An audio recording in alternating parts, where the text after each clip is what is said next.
It started to happen gradually. I would walk into a room and say something, and no one would notice. I would say, "Turn the TV down, please," and nothing would happen. So I would get louder. "Turn the TV down, please." Finally, I would have to go over and turn the TV down myself. And then I started to notice it elsewhere. My husband and I had been at a party for about 3 hours, and I was ready to go.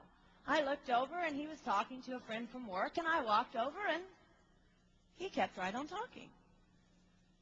He didn't even turn toward me. That's when I started to put it together.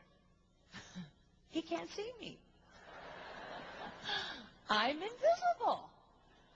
I'm invisible. Then I started to notice it more and more. I would walk my son to school, and his teacher would say, "Jake, who's that with you?" And my son would say, "Nobody." Granted, he's just 5, but nobody? One night, a group of us gathered, and we were celebrating the return of a friend from England. Janice had just taken this fabulous trip, and she was going on and on about the hotel she stayed in. And I was sitting there looking around at the other women at the table. I'd put my makeup on in the car on the way there. I had on an old dress because it was the only thing clean, and I had my unwashed hair pulled up in a banana clip, and I was feeling pretty darn pathetic. And then Janice turned to me, and she said, "I brought you this." It was a book on the great cathedrals of Europe. I didn't understand. And then I read her inscription. She wrote, "With admiration for the greatness of what you are building when no one sees." You can't name the names of the people who built the great cathedrals.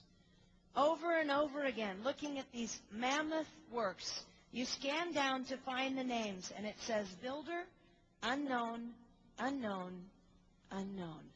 They completed things not knowing that anyone would notice. There's a story about one of the builders who was carving a tiny bird inside a beam that would be covered over by a roof. And someone came up to him and said, "Why are you spending so much time on something no one will ever see?"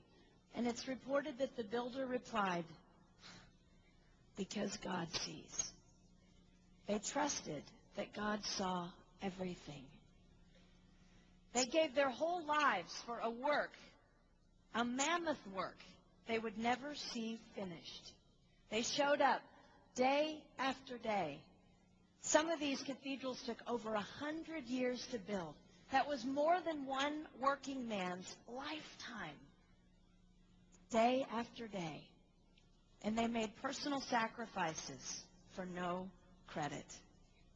Showing up at a job they would never see finished, for a building their name would never be on. One writer even goes so far as to say no great cathedrals will ever be built again because so few people are willing to sacrifice to that degree. I closed the book, and it was as if I heard God say, "I see you. You are not invisible to me. No sacrifice is too small for me to notice. I see every cupcake baked, every sequin sewn on, and I smile over every one. I see every tear of disappointment when things don't go the way you want them to go. But remember, you are building a great cathedral. It will not be finished in your lifetime, and sadly, you will never get to live there. But if you build it well, I will." At times, my invisibility has felt like an affliction to me. But it is not a disease that is erasing my life. It is the cure for the disease of self-centeredness. It is the antidote to my own pride. It's okay that they don't see. It's okay that they don't know. I don't want my son to tell the friend he's bringing home from college, "You're not going to believe what my mom does. She gets up at 4 in the morning and she bakes pies and hand-bastes a turkey and she presses all the linens." Even if I do all those things, I don't want him to say that. I want him to want to come home. And secondly, I want him to say to his friend, you're going to love it there. It's okay that they don't see. We don't work for them. We work for him. We sacrifice for him. They will never see. Not if we do it right. Not if we do it well. Let's pray that our work will stand as a monument to an even greater God.